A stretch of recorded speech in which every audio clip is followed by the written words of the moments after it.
On this episode of Playlog, we're talking about our most anticipated indie games for the rest of 2024, and yeah, a lot of that.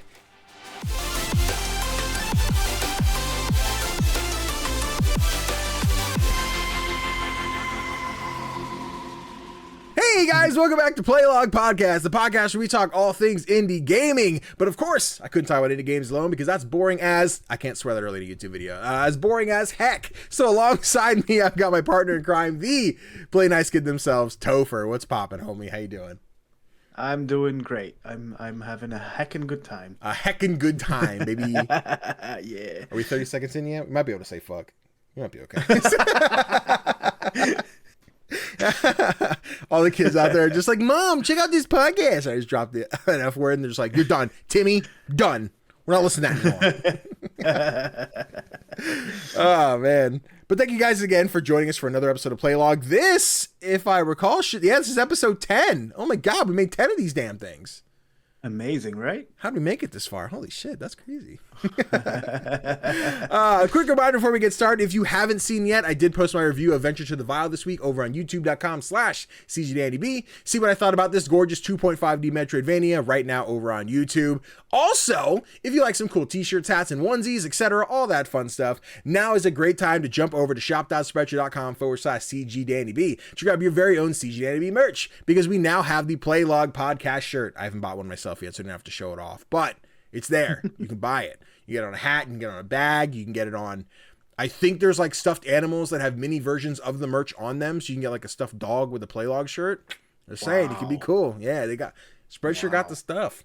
But now is the time to go grab that. Head on over to shop.spreadshirt.com/CGDannyB. If you're on YouTube, it's in the description. Spotify, you might have to go type it, but we still love you. If you want to check out the new designs or grab some of the older ones like I'm wearing right now, just the gnome shirt. It's a little overwashed. You see, I'm kind of losing the luster, but I've had it for like 3 years, so you know we doing the damn thing. But yes, go pick up some merch because you're beautiful and lovely.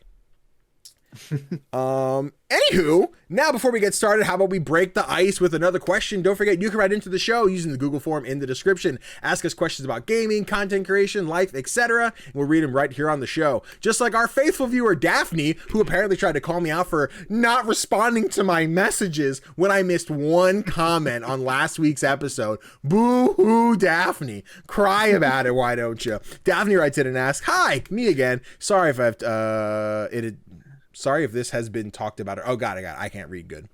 Sorry if this has been talked about already, but I'd like to know from both of you how you got into indie gaming. How did it all start? What platform did you start gaming on? What was your gateway game into gaming in general or indie gaming in particular? Danny, you mentioned yours last podcast. Daphne, thank you for writing in again. You're a faithful viewer. Maybe I'll respond to your comment if you're nice to me. But how about you? I guess there's pieces to this question. There's pieces, right? There's getting into gaming. There's getting into indie gaming. I mentioned to you that like I always use a Shovel Knight example, but that wasn't like I didn't stick to indies after playing Shovel Knight.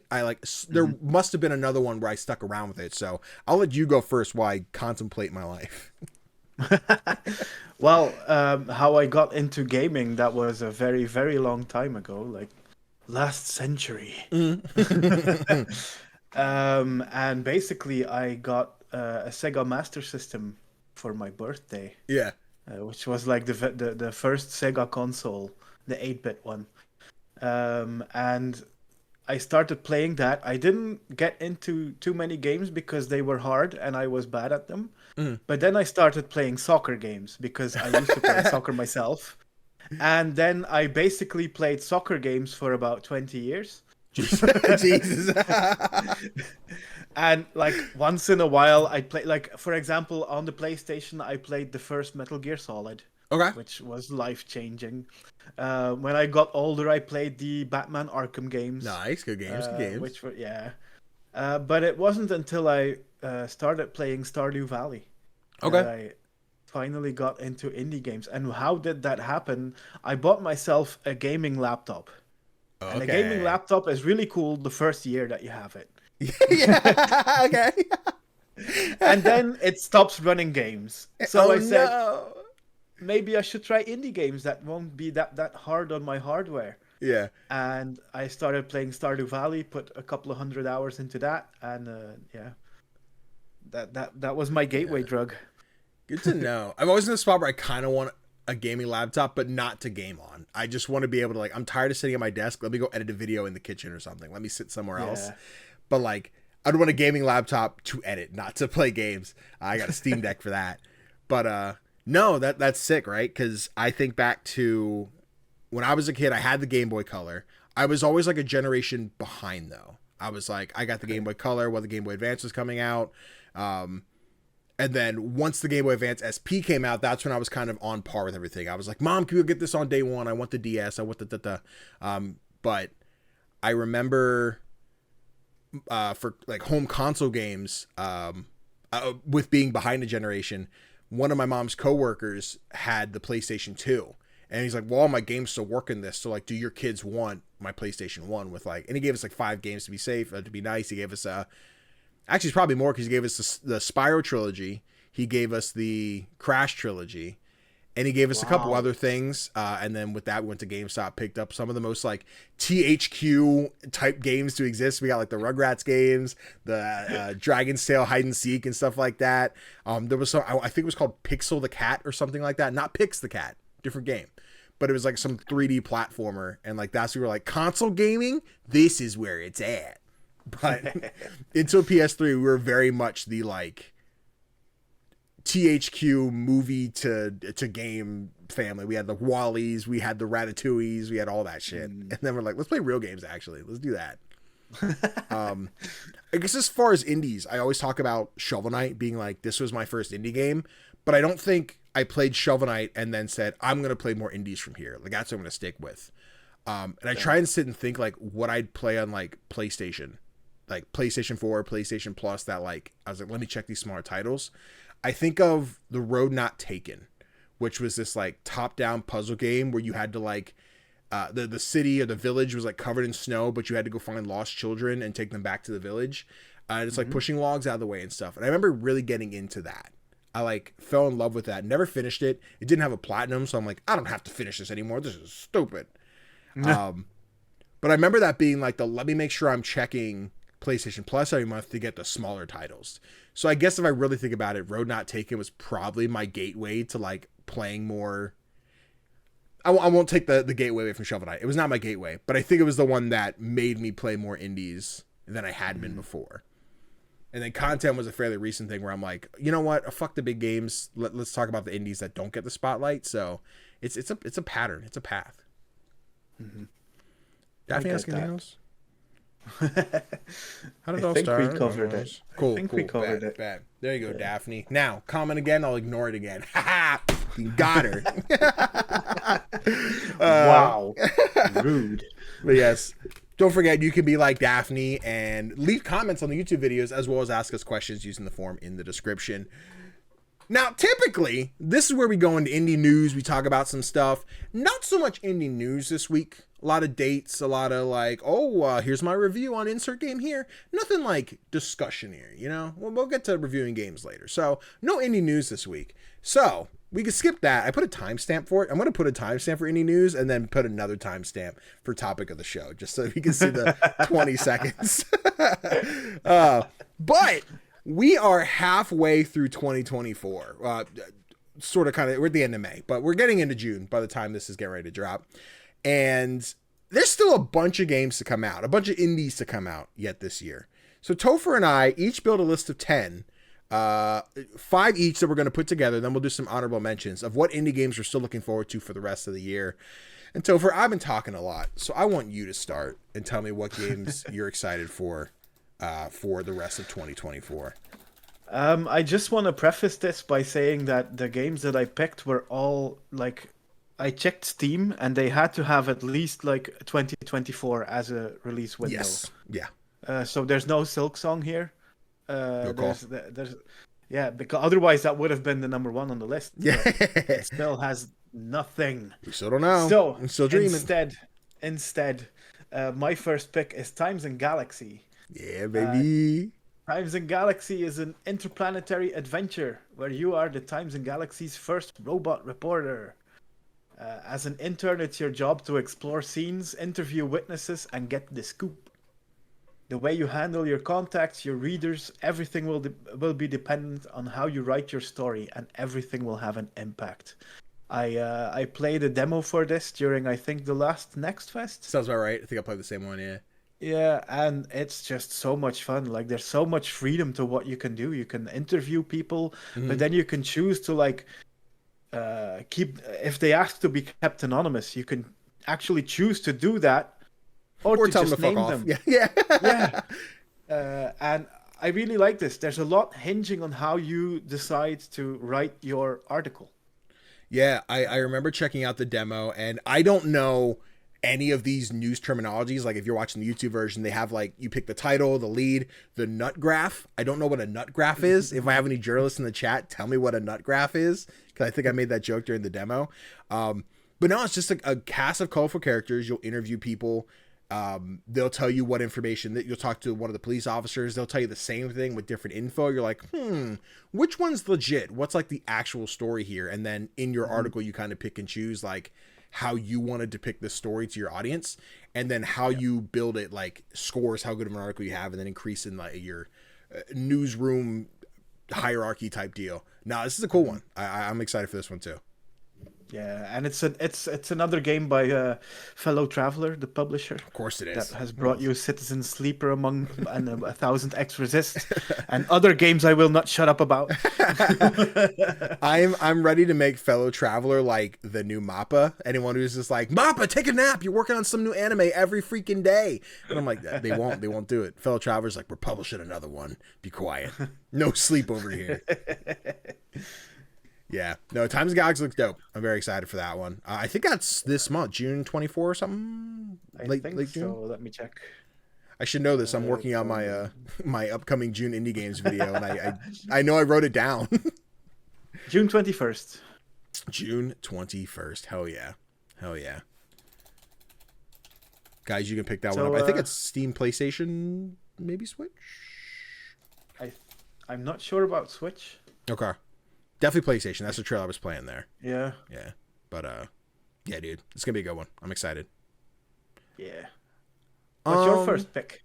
Great question, right? Because I was going to start with, like, the obvious banger, but I'm like, maybe I should move that down and talk about something else first, right? So I'm going to do that. Now, I'm going to start with a new one from Chucklefish. And that's Locomotive. Yes. I'm sticking with like the story type narrative one. Locomotive, it's like a point and click adventure where you're playing as 3 different characters, but your main one's this like bodyguard type dude who on a train, there's an old lady who gets murdered, and it's filled with close friends and close family, and people are just like, man, grandma's finally dead, so who's gonna get something out of it? But you're like, who killed her? Who killed grandma? But you're going around, you're talking to all these different guests on the train. There's one in particular where like this snotty-nosed guy's like, I'm gonna go flirt with the chick at the table next to me, and then she kicks him in the balls, which I think just played on the screen. This one's fun. It's very witty. Another one where I played the demo. I always want to just chalk it up to Next Fest, so it probably was, but also could have just not been. But no, I like Chucklefish is one of those logos that, like, though they don't always develop them, but publishing regardless. I'm like, Chucklefish produces bangers, so like I knew I was interested in this one, and finally getting to play the demo. I am in that content brain. I'm like, what do I do with this one? Do I stream it? Do I just do a review on it, etc. when it comes out? I think this is one that might be tough to keep the audience engaged with how much like narrative and reading and stuff has to go on, but I still think people enjoy like the comic relief of it, so I'm on the fence if I'll stream it. But nah, Locomotive is a cool looking one, because like locomotive, like a train, but then also like the loco motive, like it's thing. Crazy. Have you been like following Locomotive at all, or is that one that's been on your radar? Or? Anytime Chucklefish publishes something, it's on my radar. There you go. It's just one of those labels of quality, like your Devolvers or what's their name? Annapurna. Fellow Traveler. Yeah. Fellow Traveler. Yeah, no. But yeah, I meant to play the demo during Next Fest. I didn't have the time to do it because I only managed to do about 50 demos, so I'm sorry I didn't. Only 50. Yeah. Keep that in mind. In 2 weeks we get to our next Fest. Remember that. I know. I'm so ready. I can't wait, man. I'm already getting emails like, don't forget our demo's dropping. So yeah, looking forward to it. Yeah, dude, Chucklefish, because they've done the Wargroove games. I've never finished the second one. I need to get back to it, but like Wargroove's great. Eastward is one they publish. I'm sure there's plenty of other big ones I'm just not even thinking of. Stardew Valley. Stardew, that's a small one people haven't heard of before. But. And your favorite roguelike deck builder. We talking Slay the Spire? Or are we talking? No, we're talking about what's the name? I forget. Wild Frost. Oh shit! No, you're right. They did do Wild Frost. I just sit here. I'm like, I thought the favorite roguelike deck builder was like sarcasm. Like, oh, it's one you've never talked about in your life. I'm like, oh no, you're right. No, they did do Wild Frost. No, you're right. You're right. I was being serious. I stand. Wild I would Frost. never do sarcasm. Well, see, now you just did that though, and I'm not sure. I'm not sure. Nah, dude, I would inject. I would inject Wild Frost into my veins, bro. I'm obsessed. And every now and again, I'm like, I still have that installed. Let me play some Wild Frost. Fuck the new stuff. Let me play some Wild Frost. I downloaded it on my phone. I haven't pulled the trigger to buy it again. Where I'm like, my Steam Deck's right there. I can just play it on my Steam Deck. But also, like, imagine if I just lay in bed and just play some Wild Frost. Fuck. Yo, Chucklefish, I got a key for the Steam again. Yeah. Listen. That, and I don't know if Balatro came to mobile yet, but I have to imagine it hasn't, otherwise I would have been playing it. But anyway, now that we're off the path, yeah, Locomotive. I can't wait to play that one. What's next for you? Well, now that you mentioned Balatro, it might be a good segue into my next pick. And that is Dungeons and Degenerate Gamblers. Yes. Let me see so here. this is another roguelike deck builder because I just can't get enough of them. Of course. But this one was actually on my radar before Balatro was. And it seemed really unique to me back then because basically it's a what's it called? A blackjack game. Yeah. But you're not playing just with regular decks. You're going to get tarot cards and business cards and other things that influence the way you play it. And I felt that was really innovative. And I thought that could be something that people would be interested in. But then Balatro dropped. Now, Balatro did really well. So maybe people will still be interested in this. Oh, fuck. But it doesn't have the novelty factor now because right. Balatro came out first. Oh, fuck. So I'm really interested to see how this is going to This is dangerous. I'm looking at this trailer. This is dangerous. Oh shit, man, that's crazy. Like, when Balatro dropped, me and my buddy Kanai, we've been playing it on and off. We'll like be sitting on Discord late night, like, I don't want to do anything. You just want to sit here and play Balatro at the same time. Like, yeah, let's do it. And then we'll talk about, I got this card. I got this combo. I got this, that, and the other. But there's another one. I can't think of the name of it, but it's very Balatro-esque. But instead of cards, it's the roulette wheel. And I don't do poker. I do casino. I couldn't tell you the terms, but I assume that's blackjack adjacent. But yeah, it's like the roulette wheel. You throw the thing on, and I don't know how similar it is to Balatro. But now seeing that there is another game that is very much like shit. The gambling roguelikes this year, they're here. They're here to stay. Yeah. They are. Nah, this looks lit. And especially because it looks so similar to Balatro, but also I can see all the different things that it does. Mm-hmm. And I've told the story before where, like, I got emails about, like, hey, do you want a key for Balatro? Hey, do you want to check out the Next Fest demo? And I'm like, I have so much going on. I can't, like, commit to that right now. And then the game came out and everybody was talking about it. I'm like, shit. Hey, contact, can I get a key? And they're like, here you go. Here you go, bitch. I got you, didn't I? I'm like, yeah, you did.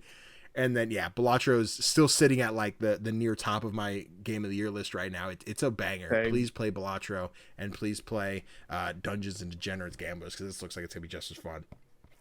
I think so, yeah. I did play the demo, and I like there's one big difference with Balatro is here you're actually playing other people. Oh, no shit. Okay. Yeah. It's not just playing the computer, you're playing against characters. So that gives it another dimension that Balatro doesn't have. Right. And I feel like this should be as popular as Balatro has been. If it does the thing where it is so similar, but it does have, like, here's what it has that Balatro doesn't, like, I think that's great because I hate the idea of it getting like, well, it just didn't measure up to Balatro. And I'm sure that will be the case for some people. But seeing it, I'm like, okay, I can see where there's going to be like, I didn't get this from Balatro, but I did get it here. And that looks really cool. Oh, shit. Oh, man. Do we have a date for this one? Tell me it's not in June. I think it's just 2024. 2024. Pull Let that me Steam check. page. Oh, it's a Yogcast game. Oh, shit. Yeah, I see 2024. Yeah. Yeah, no official date yet, but nah, man. That's shit. That's a dangerous one to put on the list. If you want to give it a try, there is a demo available right now. Damn. All right, we're ending the podcast. I'm gonna go play this card game. We're gonna do something else. Ah, shit. Bad. No, it looks great. Go ahead. Let's move on from this one because you're way too into this one. I am. Let's go for your next pick. Let's go for Let's go for my next pick because it'll be a little bit shorter, but we're gonna come back to it later because we've both been playing it. Schim. Schim. Kim. What? Kim. Doesn't sound right. I'm American. Schim. No, I've been talking about Schim since last year, probably the year before. This is one that I've been following on Instagram, and like Instagram feels like the less popular place for indies to pop off, but when they do, they do. And in this one, you play as this, I don't know the actual like lore creature, but it's like a little shadow frog. I don't know what they're called. He's a shady dude. A shady dude. But you get disconnected from like your shadow, your person. And now you have to like traverse the world by jumping between shadows. Like I said, we won't get too deep into it now because we both played the playtest this week, so we'll talk about it there. This is just one I've been following. I love the color palette. I love the cozy seems like the wrong word, but if there was a little more action to my cozy, that's where I'm at with it. And it's cool. It's great. And like knowing that this one comes out, I believe it's July. I'm very excited to like finally get my hands on like the full thing. Like I'm looking forward to this one like crazy. Absolutely. I think there's going to be a Next Fest demo as well. There sure is. There sure choked on water. I'm dying. There sure is. So everyone's just like, but Danny, I want to play next 2 weeks from now. I have to think timeline when we're recording, when the podcast is up, and when the actual new Steam Next Fest starts. I'm like, I don't remember. Sometime. Plus, that one's on PlayStation, baby. Easy plat. I'm praying. But yeah, like I said, we'll talk about Schim a little bit more because we still have our what we played this week, and we can go a little more in depth on how that played and everything. But aside from that, what's your next one, buddy boo? My next one is one that I kind of expected on your list. Okay. It's Mika and the Witch's Mountain. Yeah. I can't believe it's not even among your honorable mentions. I won't lie. I was like, Tofr's putting this on the list. I don't have to. Okay, I get it. Yeah, for people who don't know this game, it's basically Kiki's delivery service in the game. Yeah. On your journey to becoming a witch, you deliver packages on your flying broom, and it's just so charming. It's so full of coziness and color and vibrancy, and I love it. I played the demo for it, and it controls so well. Like the flying around is so much fun to do. I think in a world where like we all still shit on like Superman 64 for being like one of the worst flying combats, and then people out there are just like, we still haven't hit that. I'm like, you're not playing the right games. You assume Superman 64 was the last one to try air traversal, and they're all just bad. Mika nails it. Mika does a great job of feeling, again, this one's still very cozy because you are just like flying around town. Oh man, my husband left on his boat before he took his lunch, so you fly his sandwich out to him. You're meeting all these extra characters. I don't know how much bigger the world gets from what the demo was. And I've, in the last couple weeks, played a lot of open world indies that are still grand scale, very small in the term of like open world. But if they're full and have a lot of things to do, I'm not so concerned with it being small. And this one looks like it's going to have that option where I'm going to be able to level up my stuff, my broom, go higher, fly faster, have a goofy ass time. And yeah, Mika's looking special. I think we both backed that one on Kickstarter. So obviously we both believe in that one. So yeah, it's funny because I have played another game by this developer. I think it's Summer at. Hang on. Yeah, I know exactly what you're talking about. Is it? Wait, Kona? No, hold on. Mara? Is it Mara? Mara? Shit, who is it? No. Summer in Mara. Yeah. Summer Mara. Yeah. One. Yeah, I played that one and I wasn't convinced by that one. Okay. Like I stopped playing after only about half an hour. But this one just feels like on another level. Yeah. Oh no, they are two separate games. So I didn't play Summer Mara, but I played Koa. Koa and the Five Pirates of Mara. Yeah. And that one I was really enjoying. That one was very like Banjo-Kazooie-esque. Yeah. 3D, like pick level, 3D platforming, everything. I never finished it, but I ended up, again, because timelines are funny, I did get a key for that one back in the day. But I really dug Koa. It has a similar like art style and vibe to it, just is a lot more islandy, a lot more like Moana-esque in it. Yeah. And I really vibe with that one. So I'm going from, I love that, so I'm probably going to love this just as much. But yeah, Mika looks adorable, dude. It does. It does. Go wishlist Mika. Go wishlist all the games you talk about today. It's important to do. Because if you don't, all of them. They'll fail. Every one. Every freaking one. Go wishlist Balatro. Go wishlist. What else do we talk about? Go wishlist the Spyro trilogy and every soccer game that you can think of. I want to double back to that. I didn't mention it. I like, as somebody used to work at GameStop, I always like, I've created the image in my head of like the gamers that come in once a year to buy their sports game.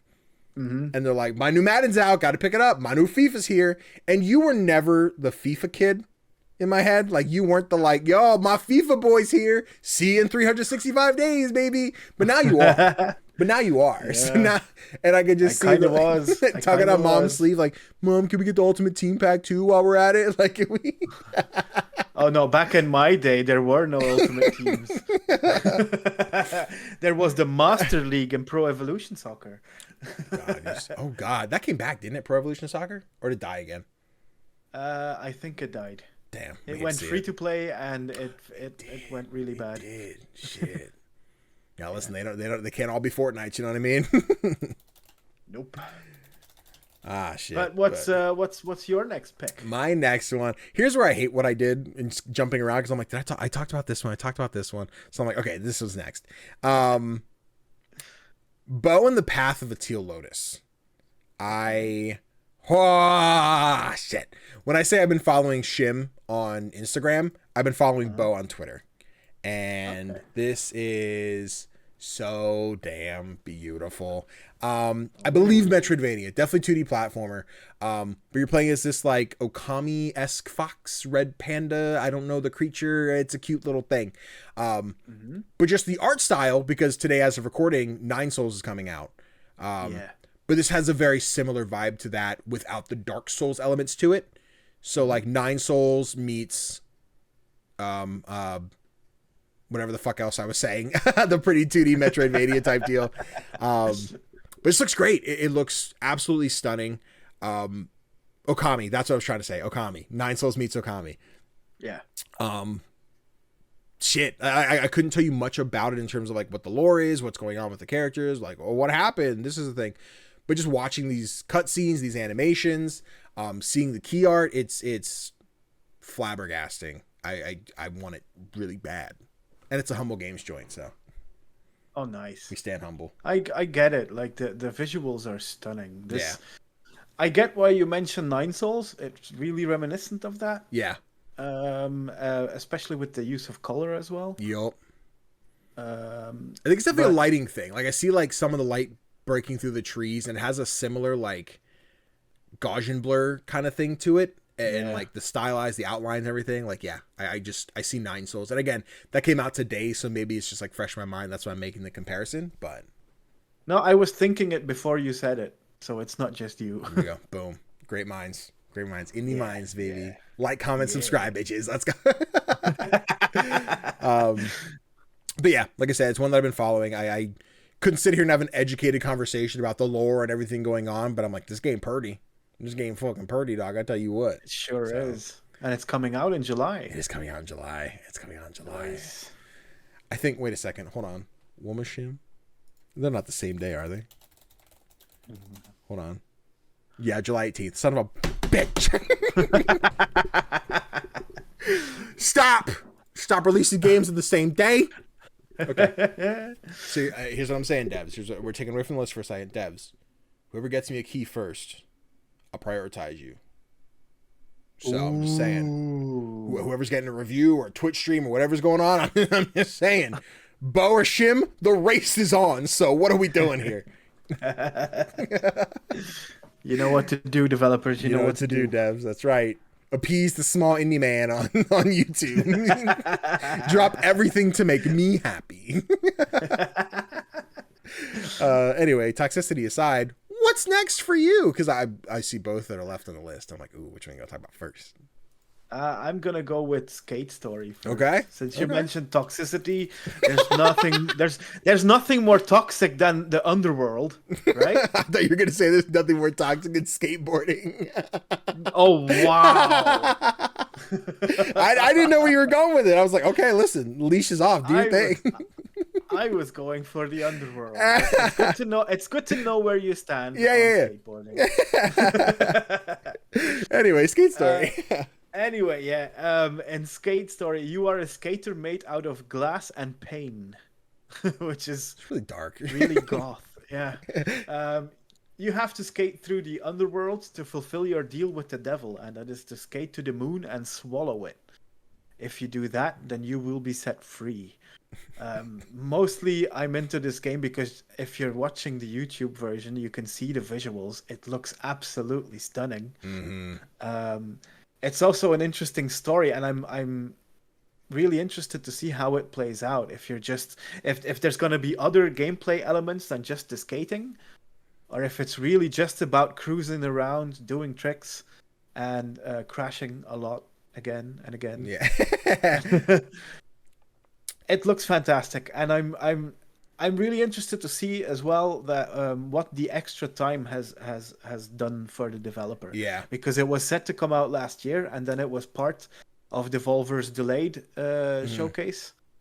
And I'm hoping that it helped the developers to like make this into the best version of this game that it can be. Yeah, dude. We talked ever so briefly before, like just kind of doing the run of the show. The skateboarding games just aren't ever my like niche. Very rarely am I like into one. It typically is like, oh, there's a skateboarding thing in a game, like i.e. like a Spyro type deal where like, oh, here we go. But like even like Ollie Ollie, as much as I respect and appreciate it, like never got into Ollie Ollie like that. Hellskate was really close. I thought about trying it and then just something else came out. But Skate Story is one that I feel like the world around me is all very excited for. And I'm like, I am so excited for everyone else who's excited. But Skate Story hasn't quite grabbed me that way. That being said, visuals are gorgeous. I love the way this looks. This seems like a very much like I will watch a friend stream or watch somebody's like let's play on YouTube of Skate Story so I can still like experience it without it being like Danny played it type deal. But nah, dude, I can appreciate how much people are excited for this one. It looks gorgeous.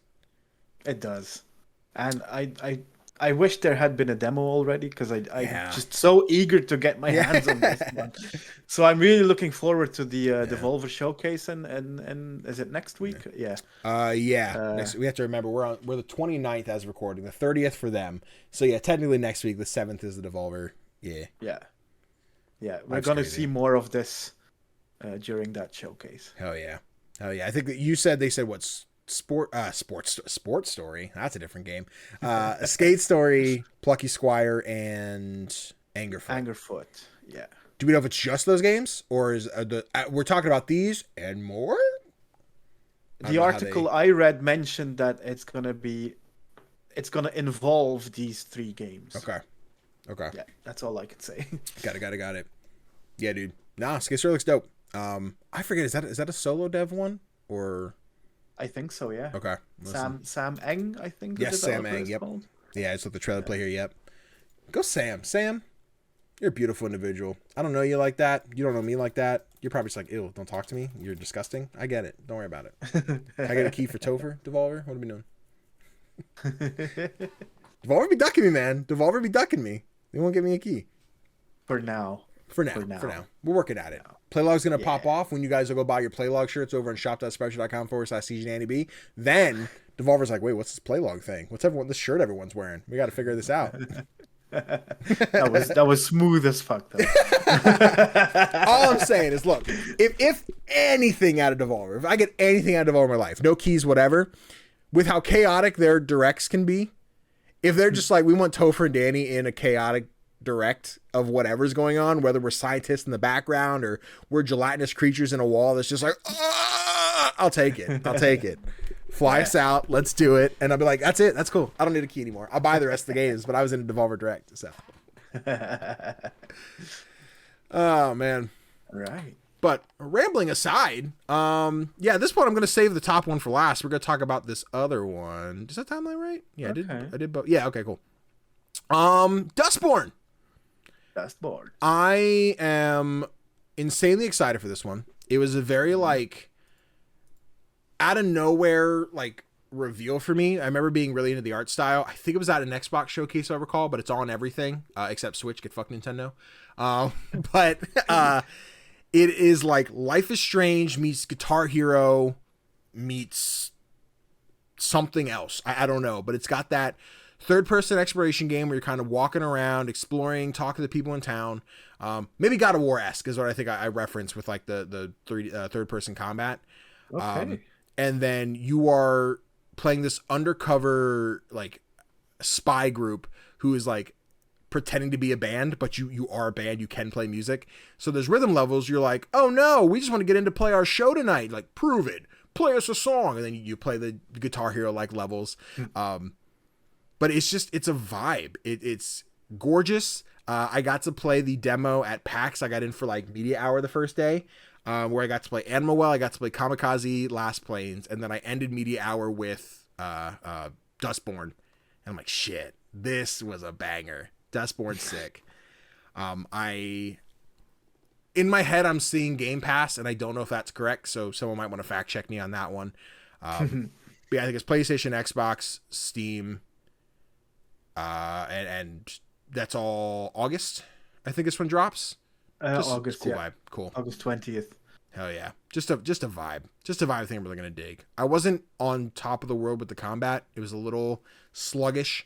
But I think if the world's more about the Life is Strange parts of it and the music parts of it, and if it's like 70-30 in that comparison, I'm cool with that. Mm-hmm.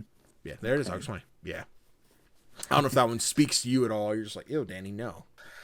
Well, to be honest, it hadn't been on my radar until I did my research for this week's episode. Okay. I was just looking up some articles on like upcoming indie games, just to make sure that I hadn't missed out on any. And this featured on one of them. Yeah, and I was like, this is gonna be a day one buy. Yeah, dude. I'm super jazzed for this one. They I don't know if you guys can see him behind me. Hold on. Is he in the frame? Behind my ass. Yeah, right there. Look out my head there. That is I don't know the character. It's like a little cat robot drone. But I got that for playing the demo at PAX, and then I bought the beanie. So now my beanie, because it's not enough slouch for me. It's not enough slouch in the beanie. So I put the beanie on the plush. So now he just sits back there and watches. But that's from Dustborn. Nice. So yeah, I'm very excited. Okay, cool. Very, very, very excited to play more Dustborn. Sometime.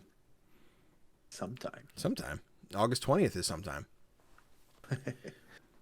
But yeah, if you want to hear me talk more about that one, there is a PAX episode where I talk about a little bit more in depth. But, you know, we got games to talk about here.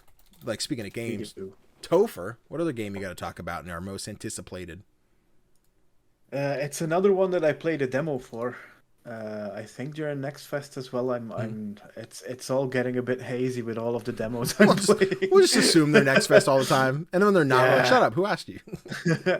But it's this little game called Trash Goblin. Yeah, baby. Yeah, baby.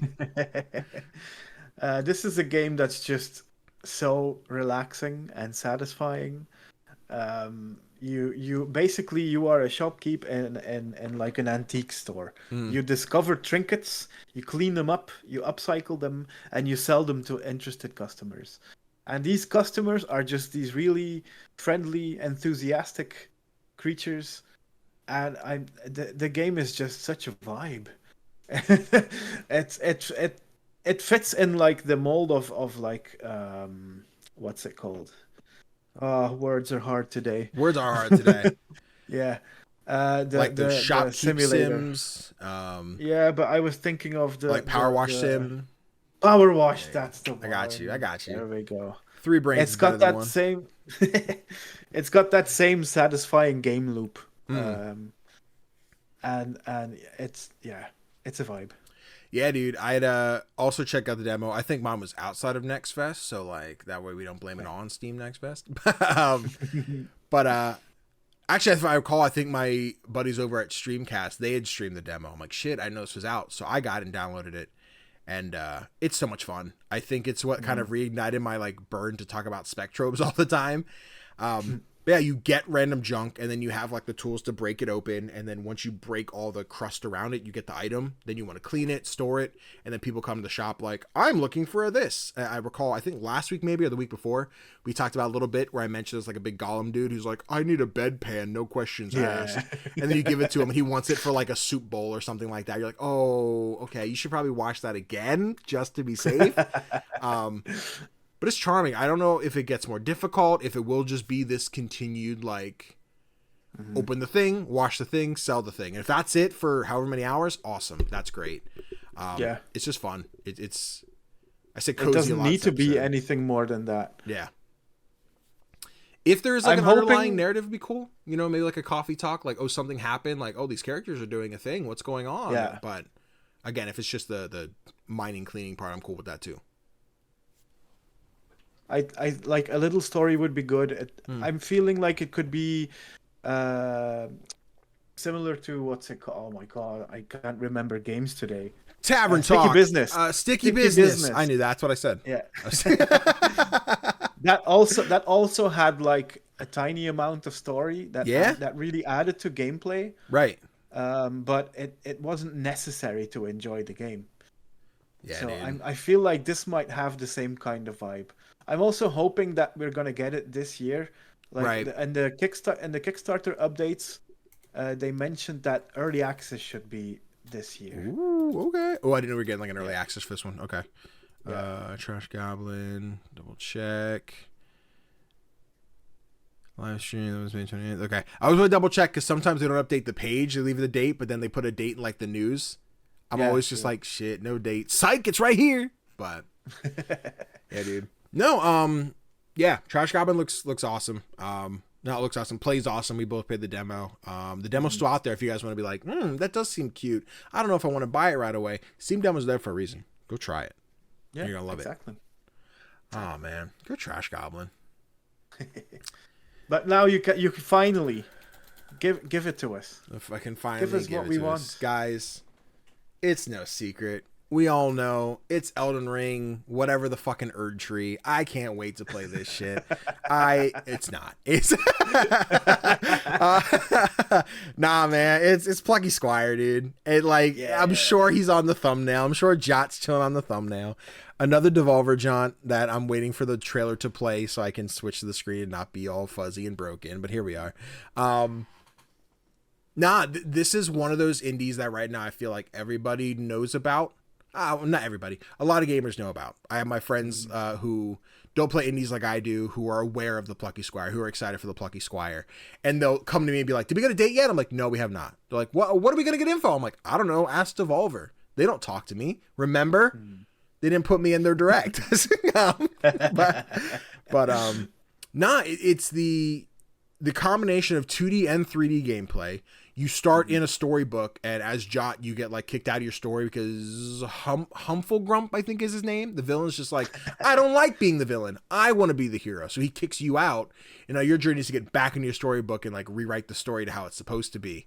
I'm already prepared for the end to be like, he really does just want people to like him. Let's make the story that we're all heroes and there is no villain. But I can't. I can only assume for that. That's me going with the art style, assuming what the narrative's going to be. But yeah, when you're kicked out of the book, you're in like the 3D part of it. So you're jumping around like the bedroom that the whole game takes place in. Inside, like the book is inside the bedroom that you then explore. You jump back onto like some of the mugs that have like different 2D animation on it. So you're now playing like a jetpack level. Then you take that jetpack out to the 3D world and you can jump across platforms. It looks great. I'm gonna just get lost in this world. I can already see the like Goofy Danny with curtains drawn, lights off, OBS ready to capture footage, and I'm just sitting here just like smiling like, yeah, this is what I wanted. This is great. Yeah, man. Plucky Squire, dude. I give me a date, Devolver, this week. We need it. That would be cool. Yeah. I'm getting like major Mario Odyssey vibes from this, and the way that it switches between the 2D and 3D. Yeah. Like every like indie games go through these cycles where they find inspiration in this age of gaming and then this age of gaming. I think this might be the first one that really takes something like Mario Odyssey as an inspiration. Yeah. But then it looks like it might actually eclipse it to me. Listen, I enjoyed Mario Odyssey a lot. I'd probably say it's maybe my favorite Mario game. Okay.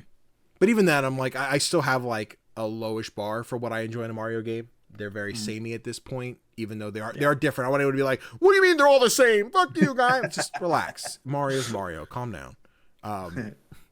But just like looking at the 2D part reminds me a lot of Swords of Ditto, which I didn't put a lot of time into, but just the style, the design of the faces and the characters are very Swords of Ditto like. So like every time I look at it, I'm like, it has to be the same studio, but it's not. So I'm wondering if it's like same art director ? I don't know how they look so similar. And then the 3D is so soft where like, as I sit here and look at like the blocks in the background where I'm like, man, those textures look great. But they feel like that is a toy that I would give a kid because I don't want them to get injured. Like, the environment made out of like cardboard boxes. Cause like, why go buy a $200 castle set when you can make one out of like a cardboard box that I got off Amazon type deal? Like you can see the liveliness in the world and how there's like, I think there's going to be a lot of environmental storytelling that like doesn't necessarily change the plot or like the narrative of the game, but it's just like, oh, cool. The kid made a pillar of castle out of a milk carton. The kid made a drawbridge out of some old like popsicle sticks or something. Like, I think that'll be there and I think that'll be fun. Yeah, that would be cool. Go Plucky Squire.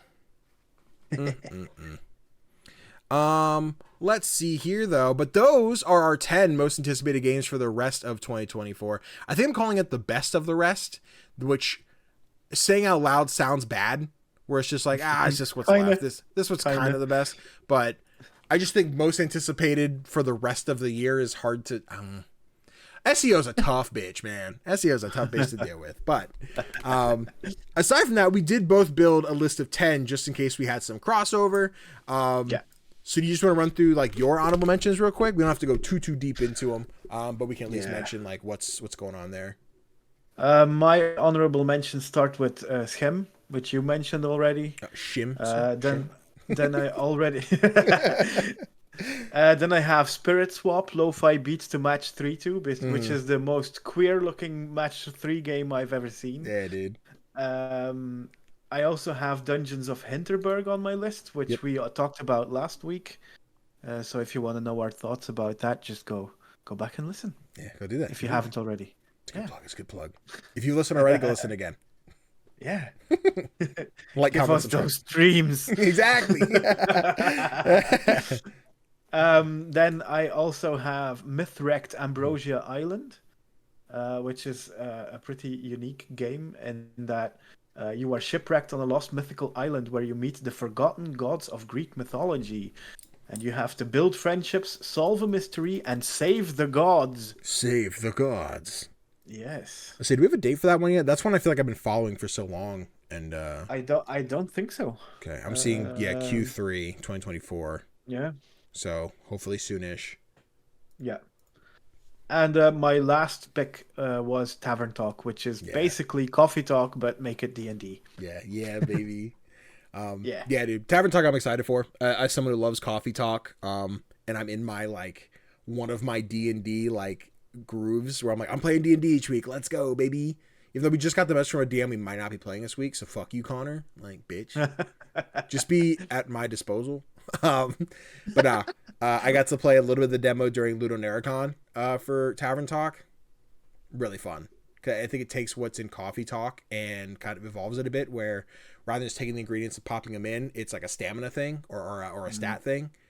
Where like if you ever played Pokemon, you have the like defense, attack, whatever, and you pour in the ingredients to match that. It's really cool. Yeah, Tavern Talk's dope. Yeah, it looks really cool, and I liked Coffee Talk. Yeah. But I think this is gonna be more my jam. I agree. Go Tavern Talk. What a great game. Plus, you can. I think I got a press email today, and it says you can pet the dog, but it's D parentheses OG parentheses Raggin, so it's the dragons, but it's like you can pet the dog Raggin. It's like okay. Amazing. Yeah, dude. The comedy is great. What are your honorable mentions? Of course. So I also have Dungeons of Hinterberg. Again, if you want to hear us talk about that one, we talked about it on last week's podcast, but just a cool looking game. I love the style. I love the vibe. It's going to be a fun one. That comes out July. I included What the Car, what the game's next title. I went into that one very like lukewarm. Like, this doesn't feel like it's as like magical as like what the golf was, and I didn't play What the Bat, but after getting 5 or 6 levels, I'm like, nope, shut me up, never mind. This is crazy and wild, and it's exactly what I want. What the Car is really cool. It's just different levels of cars doing non-car things, like running with legs instead of wheels, using your exhaust pipe to push an office chair around. It's great. Yeah, I want it to be fun. I have Ete, which is a first-person. Maybe walking sim's not the right word. Maybe walking sim puzzler type deal. Again, very reminiscent of like Unfinished Swan. A lot of white, uncolored in surfaces, but as you interact with them and add the color, you're adding stickers to your palette, which you then use those to make like different art pieces that you sell as like a struggling artist. I tried playing on my Steam Deck, and I was having some performance issues during a Steam Next Fest a while back. I'm chalking that up to not being Steam Deck optimized. I'm sure it'll be a lot better whenever the next demo or the full game's out. But even that, it was really cool. Okay. Anton Blast, if you like Wario World games, the 2D insane smash everything. If you like Pizza Tower, it's a very similar game. Big old dude with like a red nose, green suit, big hammer. People know I love my hammers, but Anton Blast is cool. I don't know if that one has a date, but I got to play a little bit at PAX, and that's another fun one. And round up the list, Cataclysmo. I'm not really into tower defense type games, but they're like, oh, from the guys who made Moonlighter? Well, I have to. Yeah, obviously. I still have the demo sitting on my PC, and I have not played it yet, which is like a sin in my head where I'm like, I have to check out this damn game. But now I'm too afraid that I've let it sit so long that if I go to launch it, it's going to pull up the Steam page like, oh shit, demo's gone. I'm like, no, wait, I meant to play this.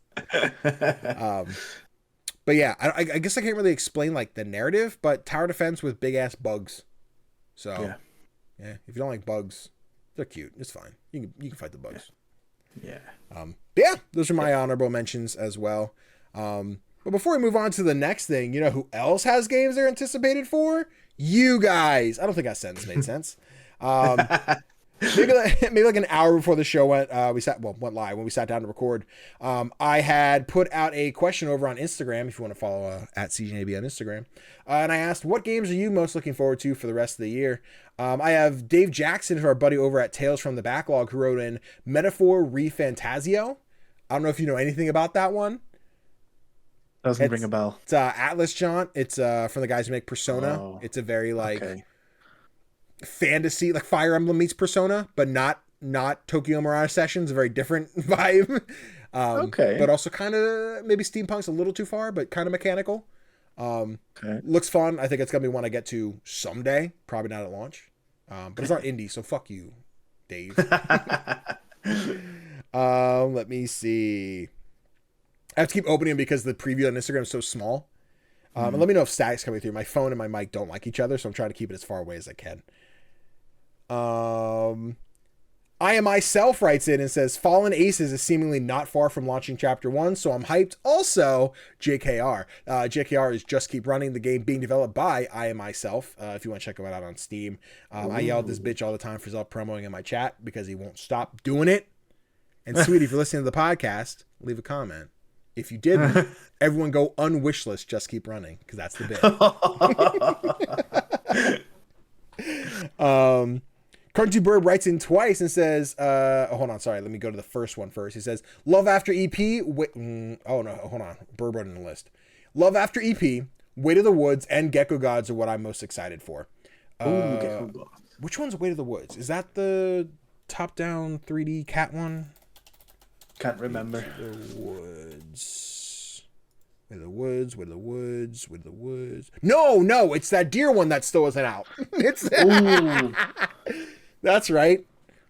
Q1 2023. I think we missed it. I think. No, that's a good pick, and that is one I continue to forget about because I don't know what's going on with that one. I don't know if we've got any news. But yeah, that was just deer mom protecting deer baby, and they're going somewhere safe, but I think I was announced, if my gut says right, it was like 2018, maybe even before that. So it's been a minute. That's another good pick. And then, yeah, Gecko Gods is another banger. I'm excited for Gecko Gods. I forgot that was slated for this year. But then Burb also wrote in and said, also, actually, you know what? Yeah, no, we'll do it this way. Also, I know it's out, but Duck Detective is one I've been waiting for. So, yeah, we streamed that the other day. Burb has been super excited for Duck Detective. Really fun game. We'll talk about in a minute here. Yeah. And last but not least, the Hoop Man, Joseph Hooper himself, wrote it and said, all of them. So, Joseph, I'm glad you got more time than me. It is a good answer. It's a great answer. And timestamp. I think I will do. But while we're sitting here talking about other indie games, we also played some. That was a terrible segue. We played games this week. We did. Two we both played. Do you want to start with Duck Detective or you want to start with the Schim playtest? I'll let you pick. Let's start with Duck Detective. Let's do it. All right. Tell me what you thought of Duck Detective. So for those who don't know, it's a detective game. Shock. Where you play a duck detective who has to find out who stole someone's lunch in the Bear Bus Company. The thing is, the game it turned out as, how do I say this? There was way more going on than I expected. Okay. It all felt a bit like what Knives Out did, the movie. Okay, I see your comparison. Where you go in expecting like this kind of detective story, and then it turns out there's just so much going on that, and it all kind of spirals out of control. Yeah. But yeah, I loved it. Like, I like this kind of deductive gameplay. I love Return to the Obra Dinn. And this feels like it has that same kind of gameplay. I have to say, I played this together with Daphne. Okay. It was a good thing because I would have gotten stuck multiple times if it wasn't for her. Yup. Yeah. But I liked it. There was one issue, and I don't know if you had the same thing. Sure. When you discover clues, you get like 3 keywords. But then the game selects one keyword to remember instead of allowing you to choose which keyword to remember. Oh. Yeah. I just thought that was a strange choice to like give you 3 keywords and then just take 2 of them away. It made the logic of the game feel a bit harder to me. Okay. Maybe I didn't acknowledge it that way. I should also note I got a key for Duck Detective, so thank you so much for providing that. Just so transparency, FTC, whoever the fuck is the one that cares about sending me to jail for that. But no, I did receive a key for the game. I thoroughly enjoyed it. For the keyword part, I'm trying to think. I remember like talking to everybody. Here's the keywords. Here's the list. It goes in the book. Maybe I wasn't paying enough attention to that part of it. But I would just be like, cool, now let me go solve the puzzle. So what you do is you walk around the office, talk to someone, like, not a spoiler, but when you go in, the lady at the front desk, I forget her name, the giraffe. Sophie, yeah. Sophie's just like, you can't come in if you don't work here. But it's like, oh, she's crying. What's going on? You look around the room, you find a calendar. Today's somebody's birthday, but you don't know her name yet. Like, it must be Sophie's birthday today. Interesting. You go find some of the complaints, and it's just like, Sophie's birthday's coming up. We got to do a thing. It's like, okay, hold on. Sophie's birthday. Sophie. Now, do we know it's her? We connect it. So now we go into the book. We put all the text in where it's like, blank did blank because blank did blankety blank blank. So you take all the keywords you found, slap them in, and be like, okay, this makes sense. This did that. And then you solve that problem. You deduct that problem, and then move on to the next one. I think the game took me, we did it in a stream, so about 3 hours. Yeah, same. I think the same way you said about Daphne, I had chat there. There was a point towards the end where I definitely got lost a little bit, where I'm like, I'm just kind of going down the list and slapping in words to be like, this doesn't make any sense because, well, this person did say this, so I know they're guilty, but also this doesn't add up with this. So what? And they're like, well, Danny, you got to put this one, then this one. I'm like, well, that doesn't make sense, chat. So we try that. But I'm like, oh, but if I do put this one, but not this one, and then put this instead, like it was one of those red yarn on the marker board type things, like around the thumbtacks of, oh, this did that, and that makes sense to this. Yeah, I think if I sat there alone, I would have been like, what the fuck? What am I not doing right? Because you put the wrong thing too many times, they'll like, normally there's a little button that says like, oh, you have two or less things wrong, so you're right there. But if you put the wrong thing in too often, they'll be like, by the way, there's hints. And the hints only go so far. So like if you've already listened to the hint, it's not doing anymore. So you have to close the book and reopen the book so you can actually see how many you have right or wrong. I got in the pattern of like, all right, I have 2 or less right. Let me change this one. Now I have 3 or less. So that was right. So turn that back to what it was. And I do it. I'm like, this one didn't change anything. So this one is right. And like, do that way. But nah, it's a fun, cute one. I had mentioned to chat, I don't know what I want next. If this is going to be, we get an annualized like Duck Detective insert subtitle here, where we get another small 3 to 4 hour experience. That's the same Duck Detective, Quack McQuacklin, I think was his name.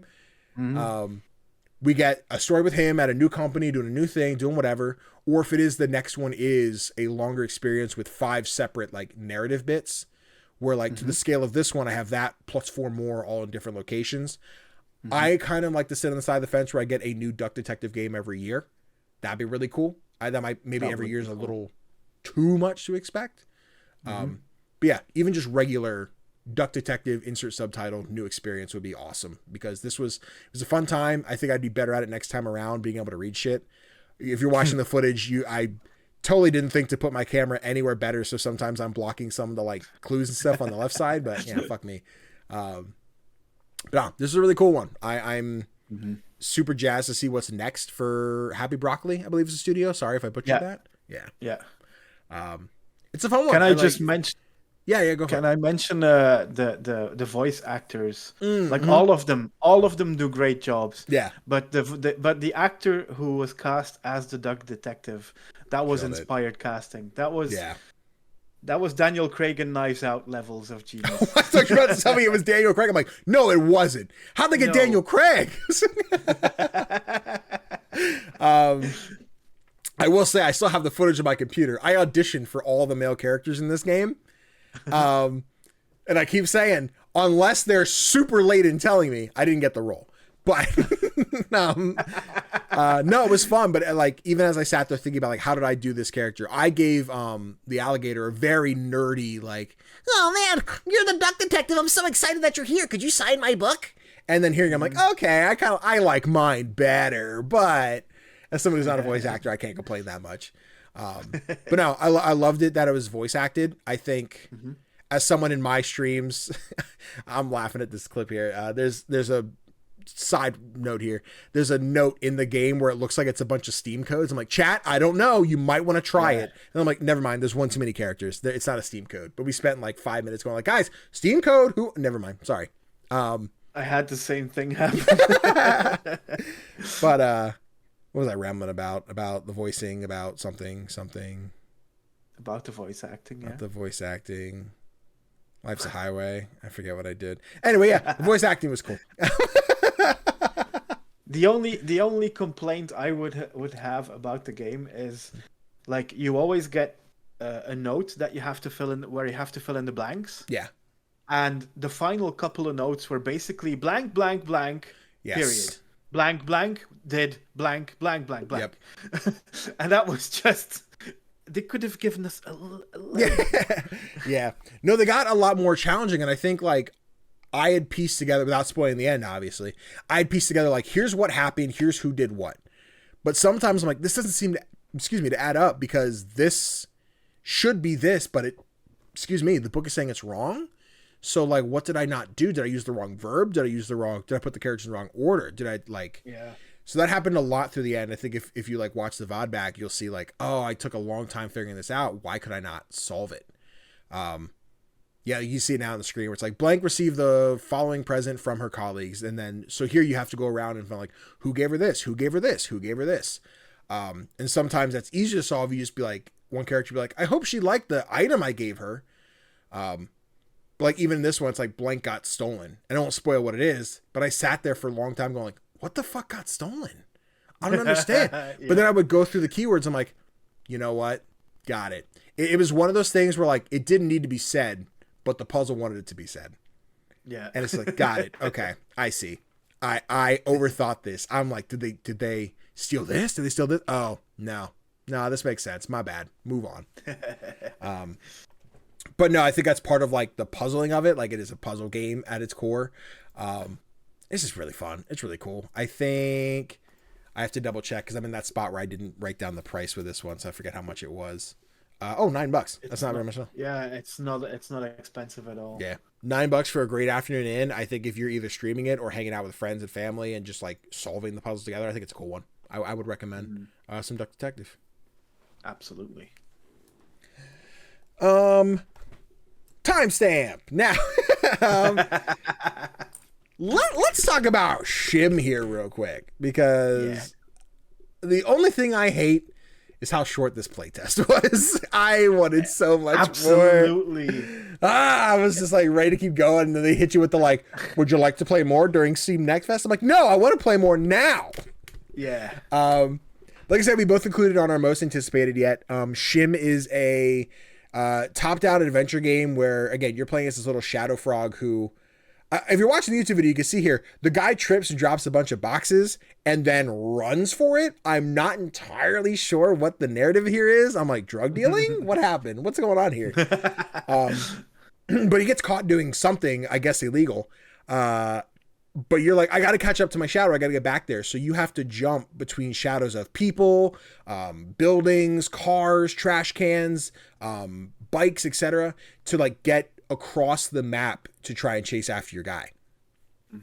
Something I really enjoyed that I didn't know was going to happen is like, if you jump into a shadow of a moving thing, you'll get pulled along with it.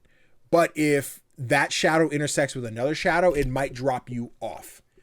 Like in like the second level, there's people who are running, and they'll run through a tree, so their shadows will collide. If they go through the tree and then leave, and you didn't kind of follow suit, it'll drop you in there, and you have to wait for the next round to jump back in the shadow and go again. I'm like, oh, this was cool. I wasn't prepared for this. I really dug it. Let me skip over a little bit more for some more footage, but yeah, this is my initial thoughts. How are you feeling about Schim? It felt like, I guess these are puzzles to solve. Like, how do you get from one shadow to another? And for once in a puzzle game, I didn't feel all that stupid, which is a big plus.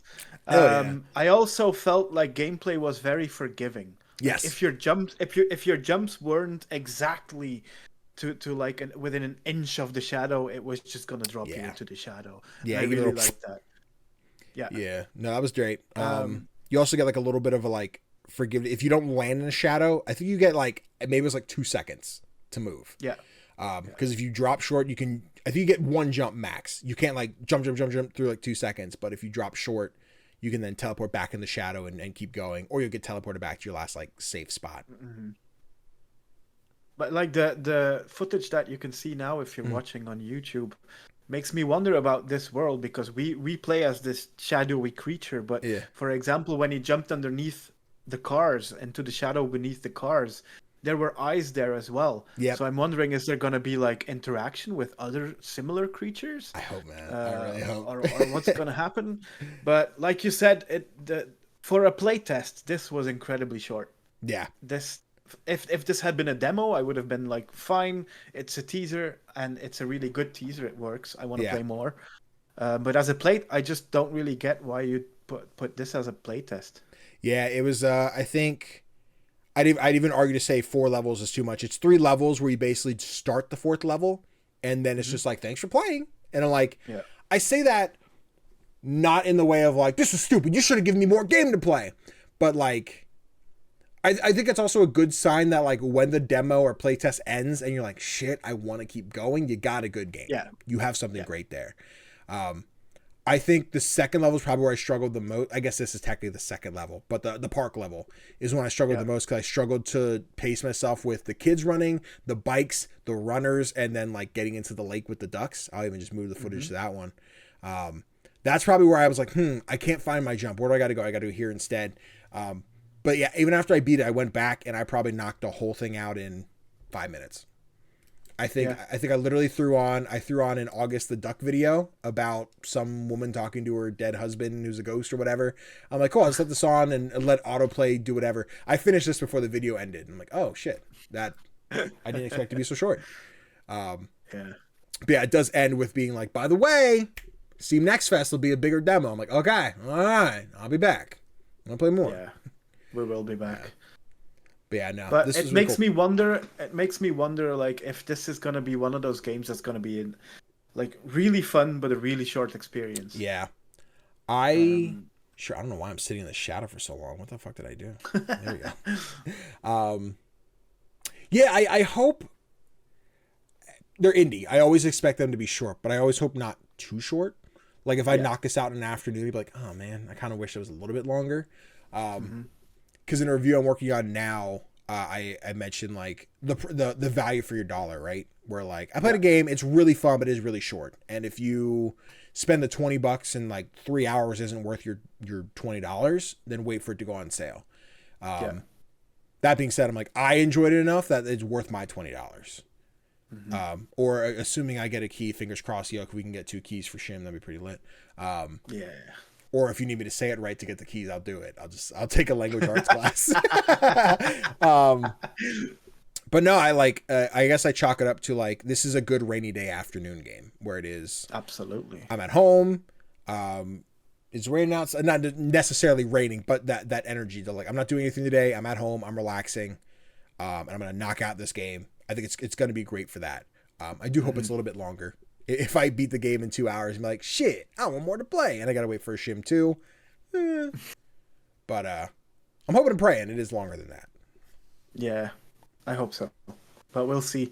It like the visuals as people on YouTube can see are gorgeous. Yeah.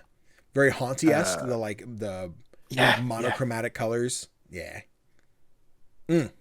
Impeccable. Yep. Can't wait till the summer. Yeah, dude.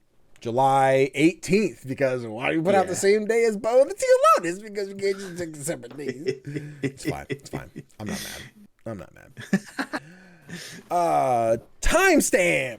Let me think here. Do you want to talk about Rack and Slay? Or you want me to talk about 33 Immortals? I am really curious about 33 Immortals. I haven't been able to jump into the beta test yet. Okay. So please tell me.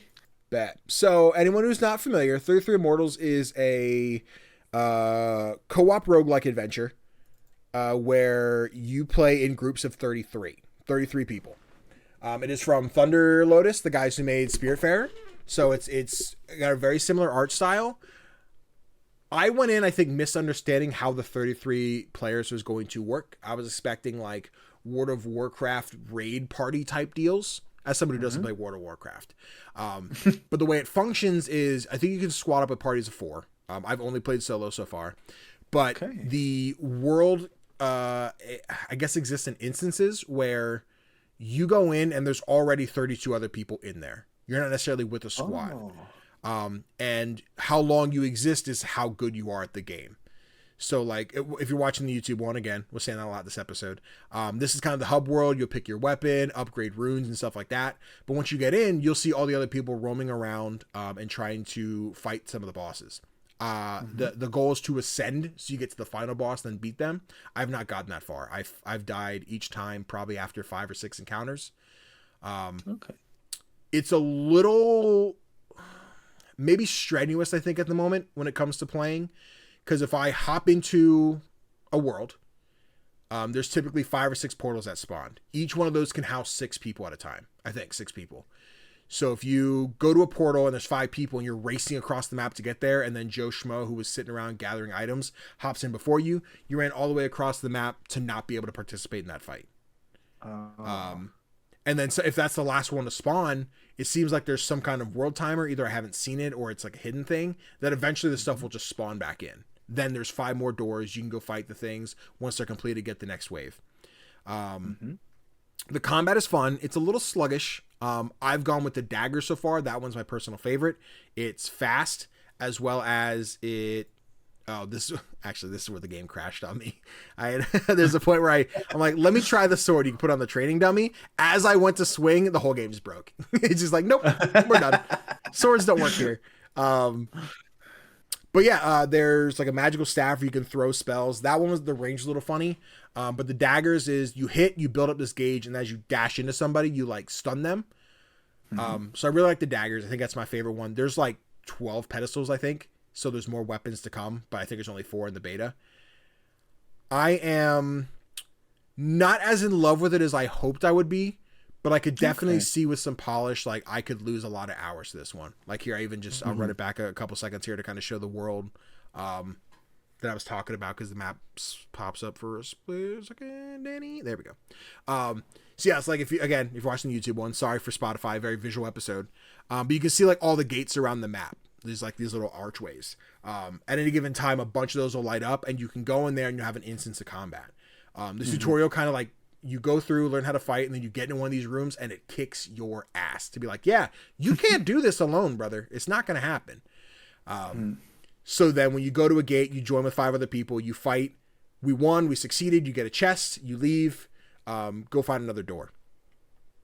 Sometimes that wait between going from one door to another or hoping for more to spawn, it feels like it takes a long time. But if you die, the run doesn't end. I still can't speak to co-op, so I don't know if it's one of those like I died in Fortnite and now my friends are going to play until they either revive me or they win type deal. But yeah, if you die, your run ends and theirs continues. You get credit for what you accomplished, but like you didn't ascend and beat the level. So I'm imagining if the 2 of us jumped in a squad and I died, I get like kicked back to lobby, or I'm spectating you. I'm not entirely sure yet. But yeah, the world goes on without you, which I think is kind of cool, because it isn't just like, shit, Danny died, runs over, suckers. It is... Yeah. I'm assuming people are coming in and joining as you go, right? I don't know if I can get thrown into the same instance, but it is 33 people playing their own game with other people, which I'm like, okay, interesting. I like this better because my big thing was like, if I want to play this with friends, how am I going to collectively get 33 adults together to try and play this game at any given time? Yeah. That's crazy, but it is not that. So I'm like, cool, I can rock with it. Okay. Now I'm hearing a lot about combat and stuff, but what I really like from Thunder Lotus is their storytelling. Does the beta have a lot of storytelling? Or? Not too much so far. What I've gotten is a lot of interaction in like the realm of Hades, where like I've accomplished something, let me go talk to this NPC to upgrade my thing. I think Dante is one of the characters. Beatrice, I think, is like the main kind of like not narrator, but narrator adjacent character. I haven't gotten a lot of lore or anything so far. It has been like the roguelike of just run in, fight, die, do it again. I'm hoping more of that comes from the beta, or maybe it's I've kind of spammed through and not paid too much attention to it. It has been more small character interactions than I think big world building so far. So that's what I've seen out of it. Okay. I'm curious because I tried after playing Spiritfarer. I went back and played Thunder Lotus's earlier games. Okay. And neither of those really stuck with me. Okay. And I'm just wondering, like, if this is gonna be more like those games, or if there's gonna be something from Spiritfarer that's still here, like in the storytelling. And I don't know what the focus is for the developers themselves, of course. But... Yeah. It is, I've mentioned before, one of my fears with indie multiplayer games is that if the fan base isn't there, the game doesn't thrive. And that's scary, right? I mentioned Karmazoo every time. I'm like, I'm nervous Karmazoo is not doing well. We'll get the, like, Twitter post of, like, hey, Karmazoo shuts down in a month type deal. And, like, I don't want to see that from Thunderless. I want to see the game continue to succeed. To see it. It's not out yet, but I think this game... very much so is built upon having the audience to play it. If you don't have 33 people running in a world to go fight a raid boss, I don't think you can succeed. The game very much tells you, like, if you're doing this alone, you're fucked. Yeah. So if I'm doing a boss that's meant for 33 people, but I'm only playing with a squad of 4, it's got to be tough. I'm hoping this one gets the audience, keeps the audience enough that people can play it. Even if that becomes like the sweaty group of like 100 people are just like, I'm doing it, baby, I'm in it. But I could definitely see this being like, we played it, cool. Sometimes you guys want to get together this weekend and do like 33 Immortals? Like, yeah, sure, fuck it, let's do it. I don't know how the matchmaking will work again if you want to do 33 people, if you can like combine squads or not. But I hope and imagine that you could.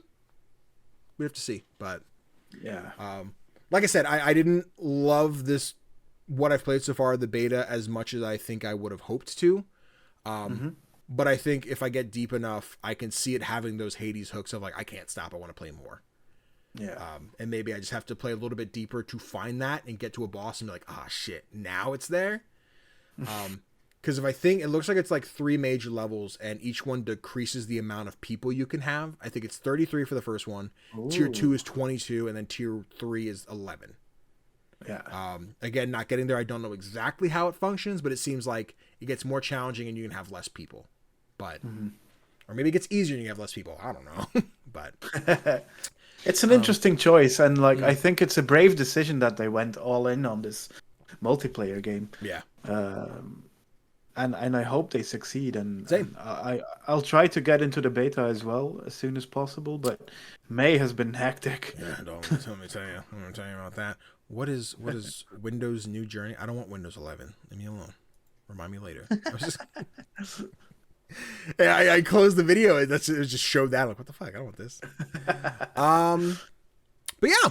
How about you tell me about Rack and Slay? Because we had a Twitter interaction with this one. Yeah. So I'm definitely interested to hear what you think of this one so far. Well, I'm gonna be honest. I only have about an hour or so of gameplay so far because, as I've said, these past weeks have been hectic. Sure. But it's a lot of fun. Like, I grew up on like these 2D billiard flash games. And I loved those. I could spend hours just playing game after game after game. But this one is a roguelike. And it's a dungeon crawler. It looks so cool, dude. It does. It really does. So far, I have died a couple of times within my first hour. Okay. But like, as you can see, if you're watching on YouTube, it can get very hectic all of a sudden. Yeah. You try to like get these enemy balls into the holes that are in the dungeon. But you can take damage as well, and there's different kinds of enemies. There's different kind of traps that you have to avoid, but that you can also use to kill your enemies. There's so much going on, and I think this is gonna be one of my most played games at the end of the year. I can see because it. I feel, like every level is randomly generated as well, so you're never gonna play the same level again. I want to try and create like these really broken builds. Yeah. where I just rush through the game and no one can stop me. It's a lot of fun. I can't say more than that, sadly, because I haven't had enough time with it yet. But like, the visuals are great. Yeah. Gameplay feels really good. I played it on Steam Deck. The only thing that I struggled with on Steam Deck was like the aiming was a bit fidgety. Okay. It was a bit too sensitive. Okay, got it. Yeah. But it's a lot of fun. And also you can buy the game right now in a bundle with Luck Be a Landlord, which is another great roguelike. Oh yeah. I'm interested in looking at this one, right? Because I'm trying to piece out what damages you. I see. Is it the bombs? Is it the spikes in the wall? Is it a combination? Not just hitting a ball damages you, right? Or is it? No, but like some of the enemy balls have like spikes. They have weapons, and if you hit the weapon, you get damage. Okay. If you drop down one of the holes, you take damage. Got it. There are bombs. There are traps. There's all like spikes, stuff like that. There's lots of opportunities to take damage. Let me put it that way. So, like, I see on the health bar, right? It'll say like 7 out of 7, but then next to it in parentheses, there's like -12 or something. Is that like I've accumulated damage that just hasn't been distributed yet until the ball stops rolling, or what's that minus mean? I haven't even noticed that yet. Okay. So I couldn't tell you. So that, I guess that means it has not killed you, just being like, you're dead, bitch. Yeah, I haven't, like, because I haven't played a lot of it yet, I haven't really noticed the intricacies of the game yet. Okay. I've just been trying to like get as many games as possible from it. Yeah. But I do intend to like in the upcoming week to like get more involved with it. Yeah, just looking at it, there's an old Adult Swim game that I can't think of what it's called, but it's a pool game where like, but it's a little more like you run around on your feet and you like hit people with a pool stick. I tried that one, didn't fall in love with it. This reminds me of that, but to the point of like, this looks like it would be a lot more fun. I'm definitely into it. This seems, when a game says, here's that mobile game formula you keep seeing that no one's actually making, and you'll lose hours to it on your phone. This is one I'm like, dog, if this dropped on Android, I'd fuck it up. I'd still probably play it on Steam Deck regardless, but like I could see the addiction kicking in and people being like, cool, a pool game on the go. I can't wait. Yeah. And it's only like $6 or something. Oh, hell yeah. Yeah. We're talking inexpensive indies, baby. Yeah. But hell I yeah, might dude. come back to it in another podcast. Yeah, no, 100%. When I've put more hours into it, but because I know I will. Yeah. Hell yeah, dude. And that's just Steam right now, right? I don't know if that has anything for yeah, at the moment that's just Steam. Cool. What else have you been playing? Great question. Timestamp. Then I played one other game this week. It is called, I'm going to butcher this title, Isles of Sea and Sky. So I got a press email about this one a couple weeks ago, and I got my key.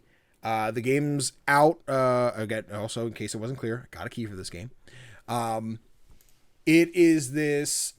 I hesitate to compare it to classic Zelda games because it's not really that, but in terms of like the top-down camera perspective, it is a pixel art puzzle game where you are traveling to all these different islands, and the whole thing is about pushing boxes and rocks and stuff to solve these puzzles. You'll unlock stars, which then upgrades the level for you later, so you can then do more with those puzzles. Like in the one I'm on now, there's like teleporters. So you jump through a portal, you go up. I've already broken this level, so I'm like, shit, I did it wrong. I have to fix it.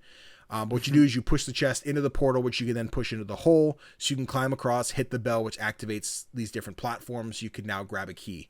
You take those keys to open another door, get further on the island. It is very much like, it is just puzzle solving. It doesn't have combat necessarily. You don't fight anything. You can take damage from some of the things around. But like, you aren't going and fighting rats and octolocs or whatever the Zelda ones are called. But it's nostalgic feeling. I really enjoy the way that this one plays. I've probably put 3-ish hours into it. From what I've seen on the internet, it looks like this was like an itch.io game that might have gotten like some attention lost from it, or not a loss from it, but like got some attention and then became like a full Steam release, and people are like, oh cool, now I'm gonna play the full thing. I think it's chill. I don't think it's gonna be like an everybody's game, but I could see anybody picking up and just like getting lost for a couple hours and be like, sick, that's it. But like how many people are gonna go and buy it? Debatable.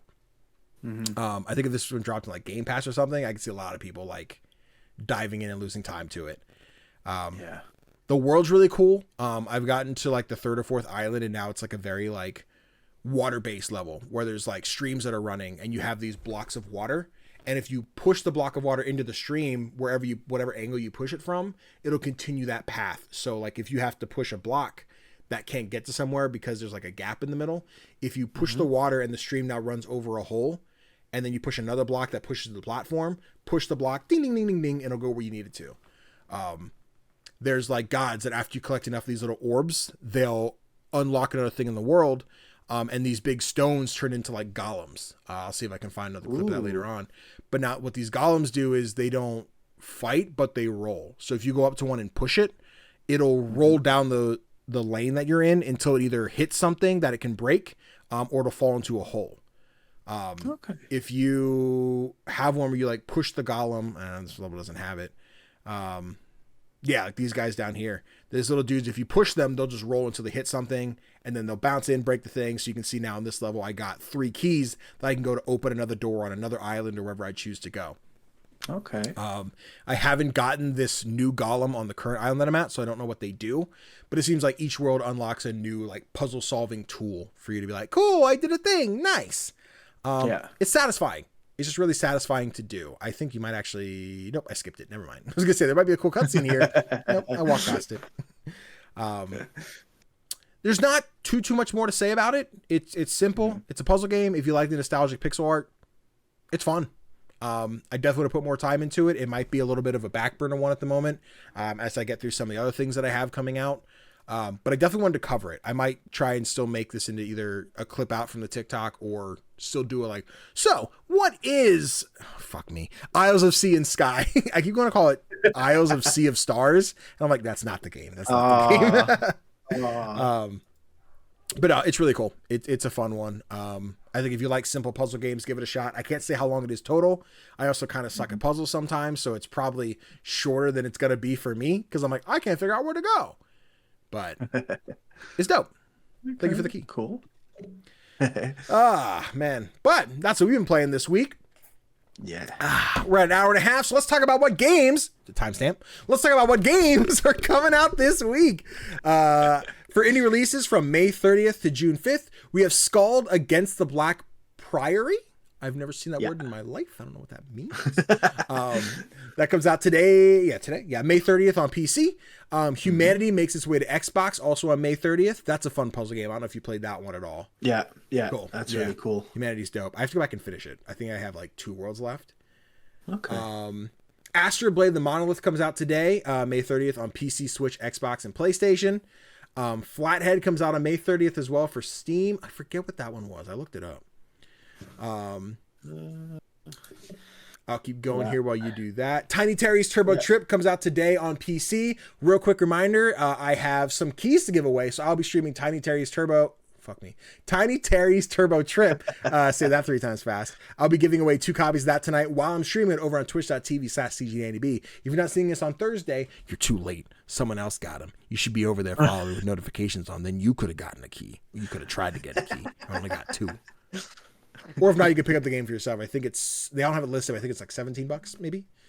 Okay. Did you look up Flathead? Yeah, I don't know how to describe it really. Oh, okay.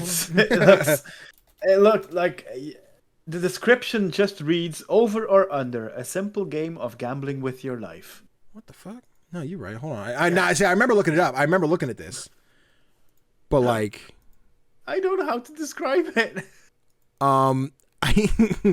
Tonally, I'm getting this like buckshot roulette energy, right? Where I'm like, but it's not. It's definitely not buckshot roulette. But it's got that dark, locked in a corridor. There's some screen with a bunch of numbers. I don't know what this is. Yeah, you have to pull the lever, and then you see a number, and then you have to guess if the next number is higher or lower. Oh shit! Okay. And if you're wrong, you might die. Honestly, I'm ready for it. I'll guess the number wrong on purpose, man. That's crazy. But that's Flathead. That's out today on Steam. Coming out on June 4th. This is another one that I think a lot of people are excited for. It is Rolling Hills, Making Sushi, Making Friends. June 4th on PC and Xbox. You seem excited for this one. You want to talk about Rolling Hills? You just like it comes. It's being published by Humble Games, which is already a good sign. Banger. And you just serve sushi as a robot chef, and it looks delightful. Just like the robot itself, I just want to play this because the robot looks just so damn adorable. Yeah, dude. I'm currently building my like here's indie games to play in June video. So spoiler alert, Rolling Hills is going to be on there. But yeah, dude, it looks super just charming and cozy. And like I keep dropping cozy a lot, but like I think any game can be cozy depending on who you are, and I think you just want to be a creator on the Wholesome Game stream, don't you? Honestly, listen, I'm just saying, Jenny, if you need a loud ass man for some wholesome games, let me know. I'm just saying. Oh my god, can you imagine the turmoil it caused? They do you can see the Wholesome Direct this coming week where it's just like, hey guys, we're back for another Wholesome Direct. That's right, baby, we're playing cozy games. Oh god, I'd ruin the whole community. I'm sorry, I won't do it. But no, shout out to Jenny, great friend. Her and I've been talking about Venture the Vile a little bit these last couple of days. We both posted our review at the same time, so chill times. Even though hers is doing better than me, but what can I say?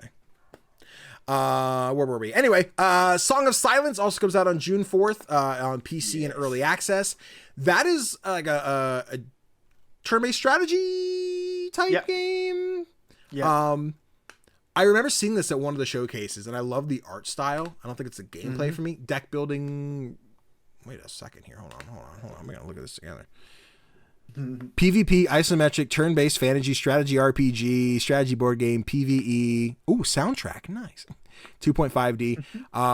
No, this one looks gorgeous. Like, stunning visuals. Again, I don't think it's my style, but also, hold on. Like, this main character on here, she's kind of bad. I'm kind of into her. Hold on, she's hot. Okay. The Song of Silence on June 4th for PC, early access. And then around the list, we have Fireside, which also drops on June 4th for PC. I looked this one up. What was this one? I should just keep Fireside is just, you have, let me remember, because I played the demo for this. It's a narrative game, and you are on this island. Yeah.